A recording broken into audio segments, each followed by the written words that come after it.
Assalamu alaikum wa rahmatullah. Wa alaikum Bismillah ar-Rahman ar-Rahim. I just wanted to ask about the meaning of the hadith from Sahih Muslim. Ummatul wahida. The Muslim ummah is one ummah at the exclusion of all others. Their land is one, their war is one, their peace is one, their trust is one.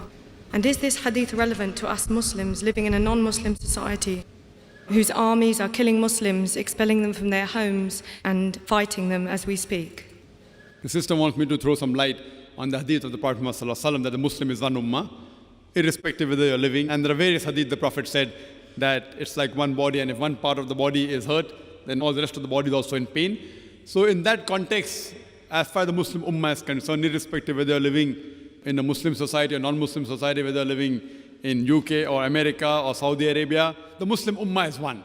And if one part of the ummah is hurt, it's a duty as far as possible, whatever ability a person has got, he should see to it that he helps. So there are various situations. For example, if you know that there's one part of the Muslim ummah which is poor or doesn't have enough resources to feed themselves, it's the duty of the other part of the ummah to see to it that they give them, whether it be from zakat money or from sadaqah money, whatever it is, so that they help the other part of the Muslim ummah.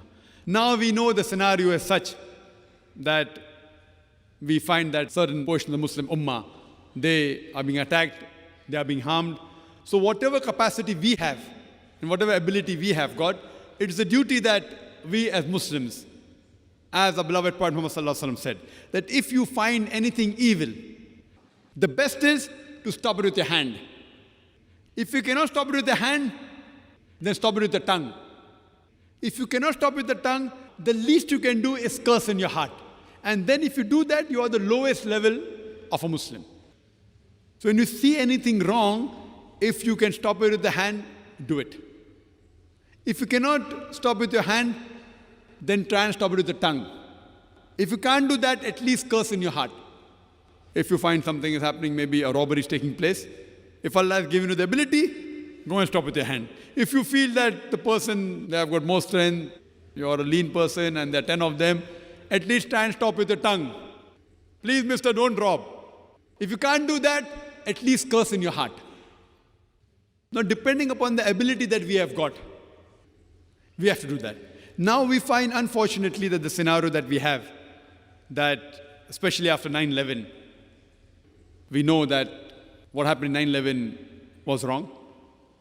Allah clearly mentioned in Surah Ma'idah chapter 5 verse number 32 that if anyone kills any other human being, whether Muslim or non-Muslim, unless it be for murder or for creating corruption in the land, it is as though he has killed the whole of humanity. So killing any innocent human being is haram.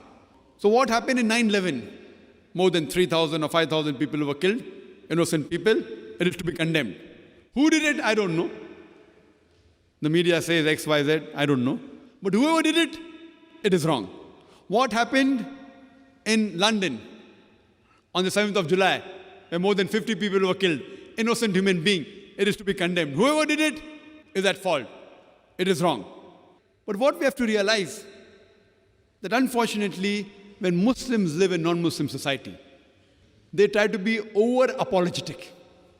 We find in America, we find in UK, all the Muslim body got together and they condemned the 9/11. Correct? No problem. They condemned what happened in 7th of July in London, which I too condemn. But in the same breath, we also have to condemn the thousands of people killed in Afghanistan. We also have to condemn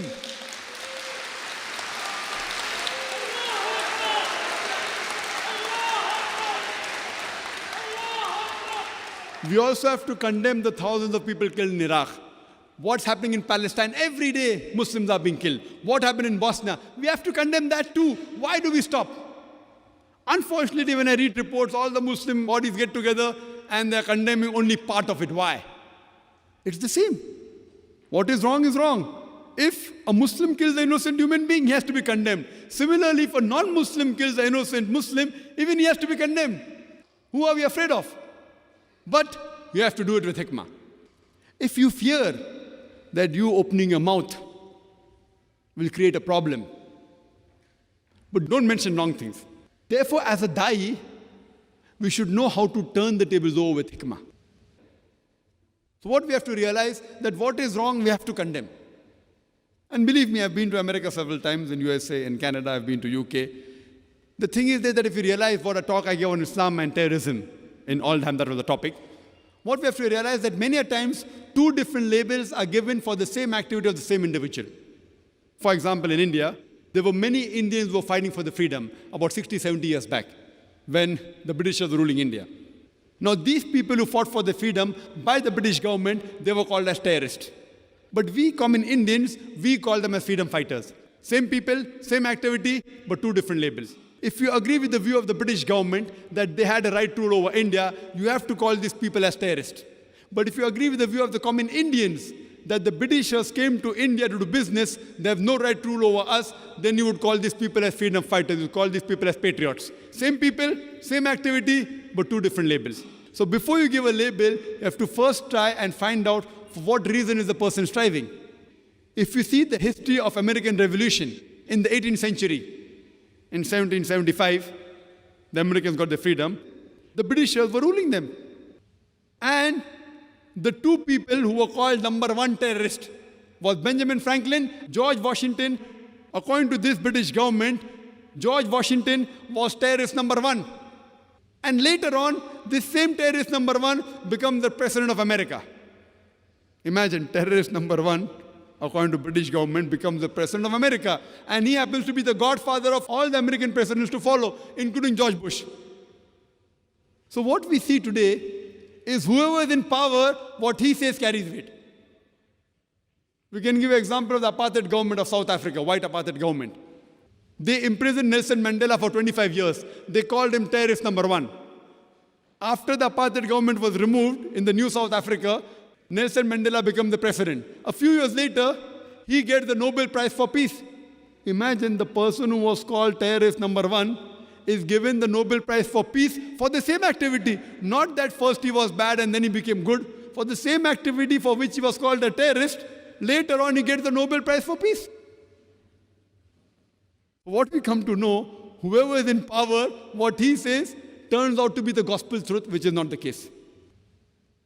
So what we have to know, we have to go to the root cause. So we as Muslims, what we have to do, sister, is we have to speak for the haqq. So if Allah has given you the power, with your hand you can stop it, do it. With your mouth, do it with the mouth. Least you can do is curse in your heart and pray for the ummah. Hope that answers the question.